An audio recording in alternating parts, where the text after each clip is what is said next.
Hi guys, today we'll be talking about different materials and tools that you most probably have in your home and that you can use in your everyday practice.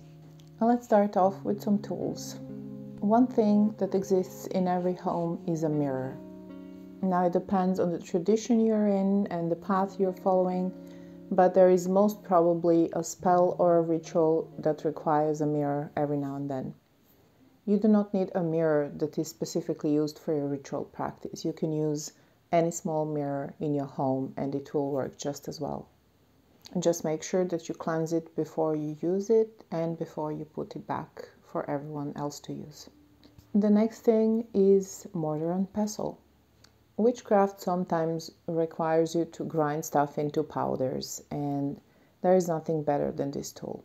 Of course, you can also use a coffee or spice grinder, but this is a more traditional way and you do not need to invest into a grinder unless you already have one. If you intend to use poisonous or toxic herbs or other materials, please do not use the mortar and pestle that you use for your everyday cooking.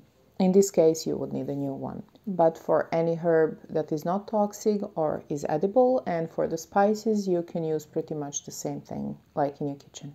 Next thing is the aluminium foil. I assume that the majority of people in witchcraft has made a mirror box at least once during their practice. Now, of course, you can go on and get a nice wooden box and line it up with mirrors which are properly cut, but this is unnecessary. Each one of us for sure has a box that they do not need and a foil that they can use. It is important that you turn the shiny side toward the inside and stick the foil properly so it doesn't move around. This way a mirror box can be crafted within minutes. The next thing that we might have at home is chalk. Chalk is not greasy and it doesn't leave stains.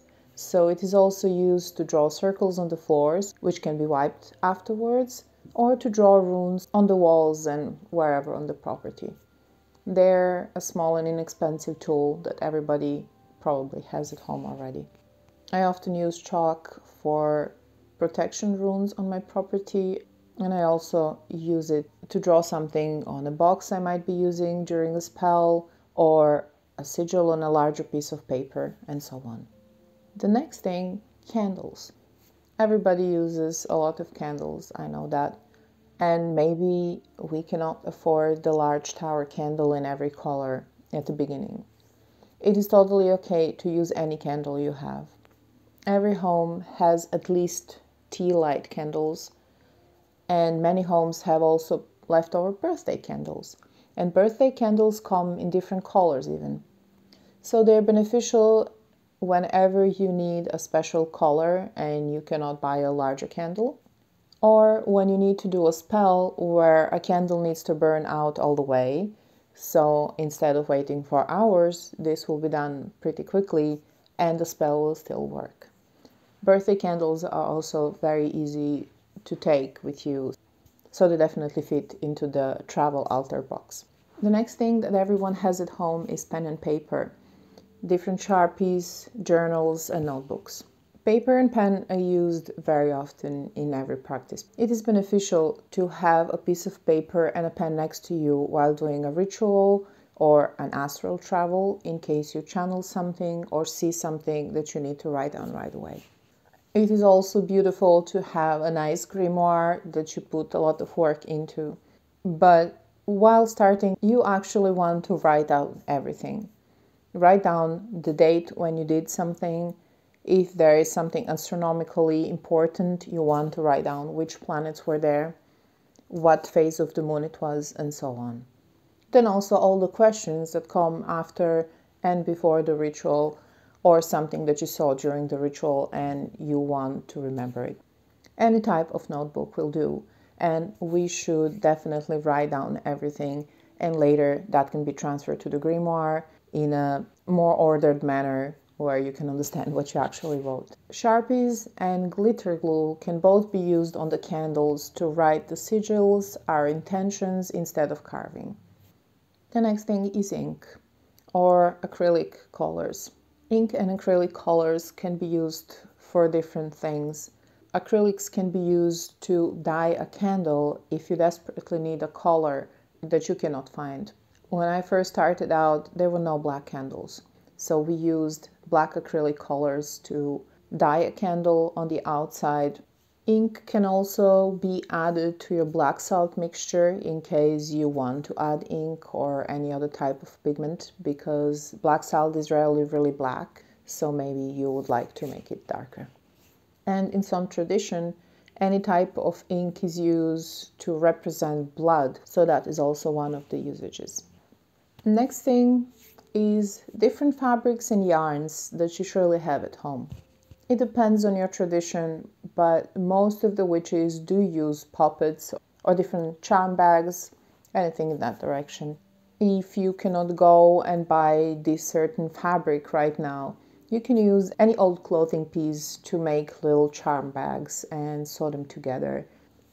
There are many black salt recipes in the internet, and I will be sharing one in my next video as well. The next ingredient that you can find in your home are bay leaves. Bay leaves or laurel leaves are very often used in witchcraft. They're used for different petitions or different spells. The spell can be as simple as writing your intention on a bay leaf, burning it, and sending your intention into the universe. So since they're a cooking ingredient as well, you can just start off with bay leaves and add more ingredients to your collection later. The next ingredient you can find in your home is corn flour. This depends a tiny bit on a tradition, but it's not very specific. In different voodoo traditions, the mambo are drawing the veve on the floor with the corn flour. The veve is the sigil, so to say, of a loa or a deity in that tradition. If you cannot get out onto a crossroad, or you need something that stands for the earth, for the dirt, you can use corn flour. So in order to perform something on the crossroads, you can place corn flour on your altar and make it like a crossroad, like two lines intersecting. And you can do anything you need to do on that crossroad, placing stuff on top of the corn flour. If you need to bury something for several days, and maybe you live in an apartment building, you can place corn flour into a bowl and bury stuff in there until you're able to bury it outside. It is not advised to keep stuff buried that way in your home because you want to bury them away from where you live. But for the spells that go over several days, this is one way to do it if you do not have a garden. Very similar to the corn flour are eggshells. We all use eggs in cooking, and we can keep the shells as an ingredient for our witchcraft practice. The shells can be dried out and powdered, and they can be used similar to the corn flour.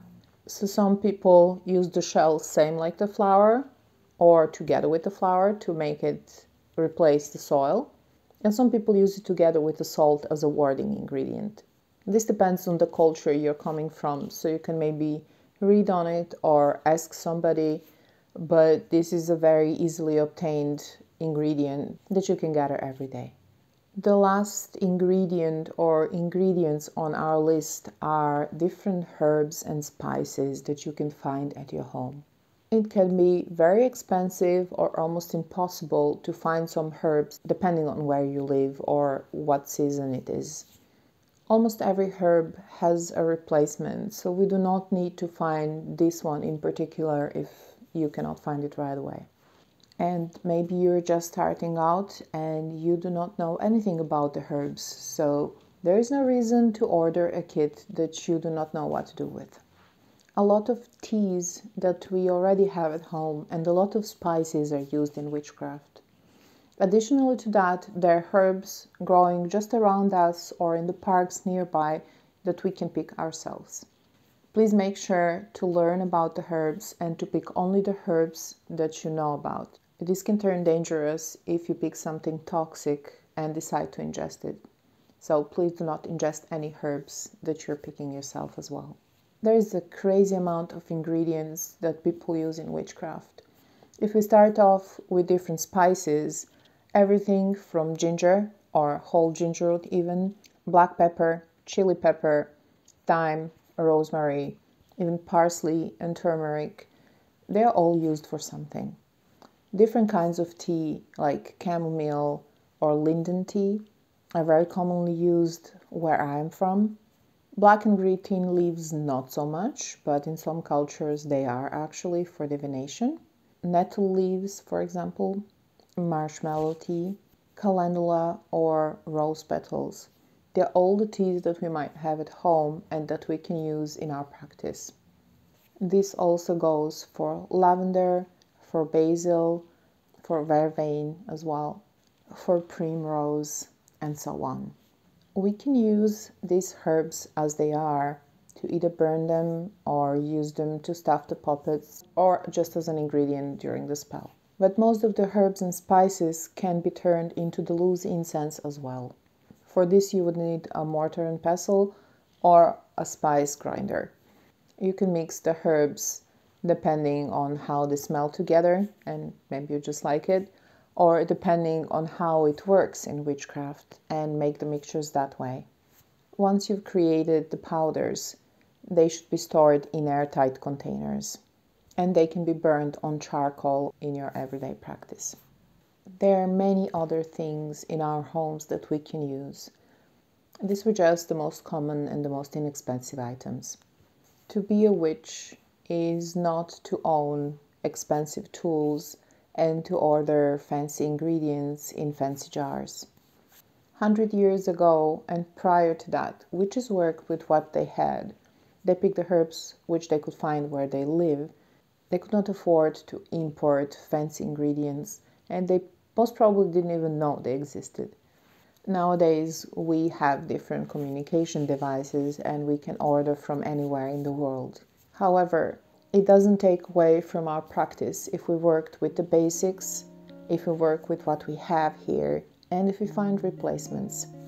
A witch is witty and smart, and the witches can make a lot out of nothing.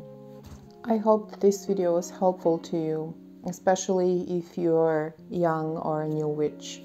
If you like this video and you would like to see more things like this, please share it with your community and please give it a thumbs up.